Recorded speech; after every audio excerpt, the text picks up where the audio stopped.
Hi, hello everyone. Welcome to Lathas Kaimanam. இன்னைக்கு நம்ம பார்க்க போகிறது இன்னொரு இன்ட்ரெஸ்டிங்கான வீடியோ. நம்ம வந்து நிறைய ஃபர்டிலைசர்ஸ் பார்த்துருக்கோம். செடிகளுக்கானது, ரோஸ் பிளான்ட்டு, பூக்கிறதுக்கு, காய் காய்க்கிறதுக்கு நிறைய ஃபர்டிலைசர்ஸ் என்னோட சேனலில் நானே அப்லோட் பண்ணியிருக்கேன். சில இது வந்து நம்ம கடையில் ரெடிமேடாக வாங்குறதா இருக்கலாம், சில இது வந்து நம்ம வீட்டிலே தயாரிக்கிறதாகவும் இருக்கலாம். ரெண்டு வெரைட்டிலையுமே நான் வந்து போட்டிருக்கேன். நீங்கள் உங்களுக்கு டைம் இருந்தால் அதை செக் அவுட் பண்ணி பாருங்கள். இன்றைக்கி நம்ம பார்க்க போகிறது ரொம்ப இன்ட்ரெஸ்டிங்கான ஒரு பதிவுன்னு சொல்லலாம். என்னடா இது மாத்திரை கொடுக்க போகிறோமா நம்ம செடிக்கு அப்படின்னு பார்த்தீங்கன்னா, இந்த மாத்திரை வந்து ரொம்ப வந்து நல்லது செய்யக்கூடியது நம்ம செடிக்கு. பார்த்தீங்கன்னா இது வந்து ஃபர்டிலைசராக யூஸ் ஆகும், பெஸ்டிசைடாக யூஸ் ஆகும், ஃபங்கிசைடாக யூஸ் ஆகும், ப்ளஸ் இன்செக்டிசைடாகவும் யூஸ் ஆகும். இது பேர் பார்த்தீங்கன்னா ஆஸ்பிரின் கேப்சூல்ஸ். இது வந்து 3 விதத்தில் கிடைக்கும் நமக்கு. ஆஸ்பிரின்னு சொல்லலாம், அதுக்கப்புறம் இக்கோஸ்பிரின் அப்படின்னு சொல்லுவாங்க, அதுக்கப்புறம் பேர் ஆஸ்பிரின். இந்த மாதிரி நிறைய விதவிதமான பெயரில் வந்து நமக்கு இந்த ஆஸ்பிரின் டேப்லெட்ஸ் கிடைக்கும். ஆனால் இதோட பேஸ் அதில் எழுதியிருக்கிறது பார்த்தீங்கன்னா கரெக்டாக தெரிஞ்சிடும் இது வந்து ஆஸ்பிரின் கேப்சியூல்ஸ் அப்படின்ட்டு. சில இது வந்து இப்போ கோட்டட் இல்லாத டேப்லெட்ஸும் கிடைக்கும், இல்லை இந்த மாதிரி டியூபு அந்த மாதிரி கூட கிடைக்கும். ஸோ இந்த மாதிரி டியூப் கிடச்சிதுன்னா நான் இன்றைக்கி வந்து ஒரு 4 மாத்திரை கிட்ட நான் வந்து செடிகளுக்கு இன்றைக்கி யூஸ் பண்ண போகிறேன். நம்ம எவ்வளோ செடி வச்சுருக்கோமோ அதுக்கேற்ற மாதிரி நம்ம வந்து மாத்திரையோட குவான்டிட்டியை வந்து இன்க்ரீஸ் பண்ணிக்கலாம். இப்போ வந்து 4 மாத்திரை வந்து ஒரு 10 லிட்டர் ஒரு 12 லிட்டர் தண்ணிக்கு கரெக்டாக இருக்கும். ஸோ இந்த மாதிரி நம்ம கேப்சியூல்ஸாக இருக்கிறத வந்து நம்ம பிரேக் பண்ணிவிட்டு உள்ளே இருக்க அந்த பவுடரை மட்டும் நம்ம யூஸ் பண்ணிக்க போகிறோம். இந்த மாதிரி உள்ளே இருக்க 4 கேப்சியூல்லையுமே எல்லா பவுடர்ஸ்லாம் வெளியே எடுத்துகிட்டு அதில் பார்த்தீங்கன்னா வந்து கொஞ்சம் ஒரு கோட்டட் டேப்லெட்ஸ் மாதிரியும் இருக்கும் உள்ளே. ஸோ இதை வந்து நல்லா நம்ம உடச்சி ஆட் பண்ணிக்கலாம். இதை வந்து ஒரு பேப்பரில் வச்சு லைட்டாக நுணுக்கிட்டு அதுக்கப்புறம் ஆட் பண்ணி நம்ம தண்ணி ஊற்றி ஒரு 1/2 hour to 1 hour வரைக்கும் நல்லா ஊற வச்சுக்கலாம். ஸோ இந்த மாதிரி நம்ம உள்ளே இருக்க மெடிசன்ஸ்லாம் எடுத்துகிட்டு நம்ம தண்ணி ஊற்றி ஊற வச்சிட்டோன்னா அந்த மெடிசன்ஸ் வந்து நல்லா கரைஞ்சிரும். இந்த ஆஸ்பிரினில் என்ன இருக்குது அப்படின்னு பார்த்தீங்கன்னா சாலிசிலிக் ஆசிட் அப்படின்னு ஒன்று இருக்குது. அது நம்ம செடிகளுக்கு ரொம்ப நன்மை பண்ணக்கூடியது. இப்போ இதை நல்லா ஊற வச்சதுக்கப்புறமா நம்ம அடுத்த ஸ்டெப்பாக என்ன பண்ண போகிறோம் அப்படின்னா வந்து இதை வந்து நல்லா டைல்யூட் பண்ணி கொடுக்க போகிறோம். இப்போ இது கூட இன்னும் எக்ஸ்ட்ராவாக நன்மைகள் பண்ணுறதுக்கு இது வந்து அரிசி கழுவின தண்ணி ப்ளஸ் வந்து சாதம் வடித்த தண்ணி வந்து ஒரு 2 to 3 days நல்லா புளிக்க வச்சுருக்கேன். அந்த தண்ணியை இப்போ நான் வந்து ஒரு வாளியில் ஆட் பண்ணிக்கிறேன். சாதம் வடித்தது ப்ளஸ் வந்து நம்ம வந்து அரிசி கழுவின தண்ணி அதை வந்து நான் இந்த வாளியில் ஆட் பண்ணிவிட்டு இது கூட இது என்னன்னு பார்த்தீங்கன்னா வந்து கவுனி அரிசி இருக்கும் இல்லையா, ஸோ அதை வந்து ஊற வச்ச தண்ணியை நான் எடுத்து வச்சுருக்கேன். அதுவும் ஒரு 2 to 3 days இந்த மாதிரி நல்லா புளிக்க வச்சு தான் நம்ம ஆட் பண்ணணும், டேரெக்டாக ஆட் பண்ணிடக்கூடாது. இந்த மாதிரி ஏதாவது ஒரு கண்டெய்னர்லேயோ பாட்டில்லையோ உங்கள் வீட்டில் பழைய பாட்டில்ஸ் இருக்குன்னா அந்த மாதிரி அரிசி கழுவுன தண்ணியெல்லாம் நீங்கள் இந்த மாதிரி ஸ்டோர் பண்ணி வச்சுக்கிட்டிங்கன்னா ஒரு 2 to 3 days வந்து நம்ம செடிகளுக்கு கொடுத்தோன்னா அதில் நிறைய நுண்ணுயிர்கள் வந்து பெருகி இருக்கும். அதே தண்ணி தான் இதுவும். கவுனி அரிசியை வந்து நான் ஊற வச்சு அந்த தண்ணியை வந்து வேஸ்ட் பண்ணாமல் நான் வந்து செடிகளுக்கு ஒரு 2 to 3 days நல்லா புளிக்க வச்சு தான் கொடுக்கணும். நம்ம ஃபஸ்ட் டேவே வந்து அதை டைரெக்டாக கொண்டு செடிகளுக்கு ஊற்றிடக்கூடாது. ஸோ அந்த மாதிரி நான் எடுத்து வச்சுருக்க தண்ணி தான் நான் இதை எடுத்து வச்சுருக்கேன். நீங்கள் கவுனி அரிசி தான் இல்லை, நீங்கள் எந்த அரிசி கழுவுனாலோ அரிசி உளுந்து இந்த தண்ணியெலாம் வந்து நீங்கள் ஒரு 2 to 3 days புளிக்க வச்சு அதில் வந்து ஒரு 1 or 2 liters இந்த மாதிரி எடுத்துக்கலாம். இது வந்து நம்ம ஊற போட்ட அந்த மாத்திரை ஆஸ்பிரின் கேப்சியூல்ஸ் இருக்கு இல்லையா, அந்த மாத்திரையை நல்லா ஊற வச்சுருக்கோம் இல்லையா, ஸோ அதையும் இப்போ நல்லா ஆட் பண்ணியிருக்கலாம்.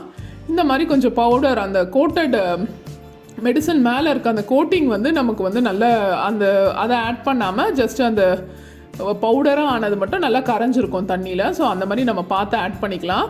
இந்த மாதிரி ஆட் பண்ணிவிட்டு 4 மாத்திரைக்கு நம்ம எந்த அளவு வந்து தண்ணி இதில் டைல்யூட் பண்ணோம் அப்படின்னு பார்த்தீங்கன்னா அதுக்கு 3 மடங்கு நம்ம டைல்யூட் பண்ணணும். ஸோ 4 கேப்சியூலுக்கு வந்து நம்ம 12 லிட்டர் தண்ணி வந்து இதில் வந்து டைல்யூட் பண்ண போகிறோம். ஸோ ஆல்ரெடி நம்ம வச்சுருக்க அந்த அரிசி கழுவின தண்ணி அதெல்லாமே ஒரு 2 liters வந்திருக்கும். ஸோ இன்னும் 10 liters ஆஃப் தண்ணி ஊற்றிட்டு அதே இதை வந்து நம்ம ஸ்ப்ரேயரில் போட்டும் ஸ்ப்ரே பண்ணிக்கலாம். இது ஸ்ப்ரேயரில் இலைகள் மேலெல்லாம் நீங்கள் கொடுத்தீங்கன்னா நல்ல ஒரு லீவ்ஸ்லாம் நல்லா பச்சை பசேல்னு இருக்கும். ஸோ கண்டிப்பாக ட்ரை பண்ணி பாருங்கள். இந்த மாதிரி ஸ்ப்ரேயரில் போட்டு நம்ம வந்து ஸ்ப்ரே பண்ணிக்கலாம். அதே மாதிரி இது வந்து நம்ம ஃபர்டிலைசராகவும் நம்ம கொடுக்கலாம். நம்ம இந்த தண்ணியை வந்து செடிகளுக்கு ஒரு 1 month ஒன்ஸ் ஊற்றினாலே போதும். இதை வந்து அடிக்கடி செய்யக்கூடாது. ஆஸ்பிரின் டேப்லெட்ஸ் வந்து நீங்கள் வந்து ஒரு மாதத்துக்கு ஒரே ஒரு தடவை கொடுத்தாலே போதும். இந்த ஒரு 10 ஷீட் இருக்கிற கேப்சியூல் அப்படின்னு பார்த்தீங்கன்னாலே உங்களுக்கு வந்து ஒரு 10 rupees இல்லைனா ஒரு 15 rupees தான் வரும். ஸோ டேரெக்டாக நீங்கள் ஆஸ்பிரின் கேப்சியூல்ஸ் வாங்கினீங்கன்னா அது வந்து கோட்டட் இல்லாமல் பிளெயின் ஒயிட்லேயே வரும். ஸோ அது ரொம்ப ஈஸியாக இருக்கும். இந்த மாதிரி எக்கோஸ்ப்ரின் இல்லைன்னா வயசானவங்க உங்கள் வீட்டில் இருந்தாங்கன்னா கண்டிப்பாக இந்த எக்கோஸ்ப்ரின் மாத்திரை வந்து ஹார்ட்டுக்கு வந்து நம்ம அவங்க யூஸ் பண்ணுவாங்க. ஸோ அதில் பேலன்ஸ் வர்ற கேப்சியூல்ஸை நம்ம வந்து இந்த மாதிரி செடிகளுக்கு பயன்படுத்தலாம். ஏன்னா அதில் நீங்கள் பார்த்தீங்கன்னா நல்லா தெரியும், ஆஸ்பிரின் கேப்சியூல்ஸ்னு அதில் வந்து கெமிக்கல் ஃபார்முலா எழுதியிருப்பாங்க. ஸோ அந்த மாதிரி பார்த்து வாங்கிக்கோங்க. அந்த மாதிரி நமக்கு மந்த்லி ஒன்ஸ் மட்டும் நம்ம செடிகளுக்கு கொடுத்தோன்னா இது வந்து நல்ல ஒரு ரூட்டிங் ஏஜெண்ட்டாகவும் இருக்கும். புது செடிகளுக்கெல்லாம் வந்து நல்ல ரூட்ஸ் ஃபார்ம் ஆகிறதுக்கு இது ரொம்ப யூஸ் ஆகும். ஸோ இந்த மாதிரி நான் என்னோடய செடிகளுக்கெல்லாம் ஸ்ப்ரேயரில் போட்டு ஸ்ப்ரே பண்ணி விடுறேன். ஜெட் மோடு, ஸ்ப்ரே மோடு 2 மோட்லேயுமே நம்ம வந்து இதை பண்ணிக்கலாம். நல்லா ஸ்ப்ரே பண்ணுறதுனால நம்ம செடிகளுக்கு வந்து நல்ல ஒரு பலன் கிடைக்கும். இப்போ வந்து அந்த தண்ணி நம்ம கலந்து வச்சுருந்தோம் இல்லையா, அந்த தண்ணி அதை வந்து ஒரு செடிகளுக்கும் என்ன சைஸை பொறுத்து 1 கப்போ இல்லை 1/2 கப்போ, சின்ன செடினா நீங்கள் 1/2 கப் கொடுத்தா கூட போதும். பெரிய தொட்டியாக இருந்ததுன்னா 1 கப் அளவுக்கு கொடுத்தா போதும். கொஞ்சம் காஞ்சிருக்க டைமில் கொடுங்க.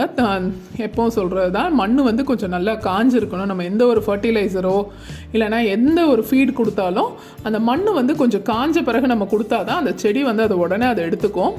அதே மாதிரி நல்லா மேல் மண்ணை மட்டும் கிளறி விட்டுட்டு கொடுங்க. ஸோ நீங்கள் கொடுக்குறது வந்து ஒன்று ஏர்லி மார்னிங் கொடுக்கலாம், பிஃபோர் 7 o'clock கொடுக்கலாம்.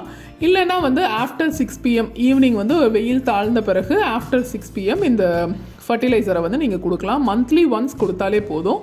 இன்னொரு விஷயம் நம்ம என்ன மைண்டில் வச்சுக்கணும் அப்படின்னா, இதை வந்து நல்லா டைல்யூட் பண்ணி கொடுக்கணும். அதே மாதிரி இந்த அரிசி கழுவின தண்ணி இந்த எல்லாமே வந்து அதுக்கு அதோட குவாலிட்டியை இன்னும் கொஞ்சம் இன்க்ரீஸ் பண்ணுறதுக்காக நம்ம வந்து வெறும் ஆஸ்பிரின் தண்ணி கொடுத்தாலே வந்து ரொம்ப நல்ல ஒரு வளர்ச்சி தெரியும் நம்ம பிளான்ஸில்.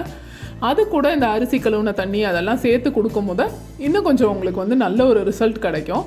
ஸோ இந்த மாதிரி நீங்கள் கண்டிப்பாக ட்ரை பண்ணி பார்த்துட்டு உங்களோட செடிகளுக்கு எப்படி இது வந்து ஒர்க் ஆச்சு அப்படிங்கிறது எனக்கு சொல்லுங்கள். ஏன்னா நான் மந்த்லி ஒன்ஸ் இது ரெகுலராக கொடுக்குறேன், எனக்கு நல்ல ஒரு வளர்ச்சி தெரியும் செடிகளுக்கு. ஸோ அதனால தான் இந்த ஃபர்டிலைசரை உங்களோட ஷேர் பண்ணணும் அப்படிங்கிறதுக்காக இந்த பதிவு வந்து நான் போடுறேன். ஸோ இந்த மாதிரி நீங்கள் வச்சுருக்க எல்லா செடிக்குமே அவங்க தொட்டியோட அளவை பொறுத்து நம்ம வந்து கொடுத்துக்கலாம். இது வந்து எஸ்பெஷலி வந்து இந்த ரோஸ் செடிக்கு பூ பூக்கிறதுக்கு ப்ளஸ் வந்து நல்ல காய் பிடிக்கிறதுக்கு இது வந்து நல்ல யூஸ்ஃபுல்லாக இருக்கும். கண்டிப்பாக ட்ரை பண்ணி பாருங்கள். எந்த ஒரு செடி வந்து ரொம்ப வளரலை இல்லைன்னா வந்து கொஞ்சம் வந்து ரூட்ஸ்லாம் ரொம்ப ஃப்ரெஜைலாக இருக்குது, ரொம்ப வந்து ரூட்ஸ் பிடிக்க மாட்டேங்குது அப்படிங்கிற டைமில் நீங்கள் இந்த ஆஸ்பிரின் டேப்லெட்ஸ் கொடுத்து பார்க்கலாம். நீங்கள் வந்து இப்போது விதையெல்லாம் முளைக்க வைக்கணும் அப்படின்னா இந்த ஆஸ்பிரின் நம்ம ஊற வச்சோம் இல்லையா, அந்த தண்ணியை வந்து நல்ல ஒரு 1 லிட்டர் ஆஃப் வாட்டரில் வந்து நம்ம ஆஸ்பிரின் கேப்சியூல்ஸ் போட்டு அதில் அந்த விதைகள்லாம் போட்டுட்டு அதுக்கப்புறம் நீங்கள் நட்டி வச்சா கூட அந்த விதைகளுக்கு நல்ல முளைப்பு திறன் இருக்கும். அதே மாதிரி விதை நேர்த்தி பண்ண மாதிரியும் இருக்கும் உங்களுக்கு இதில். ஸோ இந்த மாதிரி நல்ல பெருசு பெருசாக பூக்கள் பூக்கிறதுக்கும் நிறைய மொட்டு வைக்கிறதுக்கும் தளிர்கள் நிறைய வர்றதுக்கும் பக்கக்கிளைகள் நிறைய பிரிகிறதுக்கும் இந்த ஆஸ்பிரின் கேப்சூல்ஸ் உங்களுக்கு கண்டிப்பாக யூஸ்ஃபுல்லாக இருக்கும்னு நினைக்கிறேன். இந்த வீடியோ உங்களுக்குலாம் ரொம்ப யூஸ்ஃபுல்லாக இருந்துச்சுன்னா உங்கள் ஃப்ரெண்ட்ஸ் அண்ட் ஃபேமிலியோட ஷேர் பண்ணிவிட்டு என்னோடய சேனலுக்கு சப்ஸ்கிரைப் பண்ணுங்கள். Please like, share and subscribe to my video. Thank you.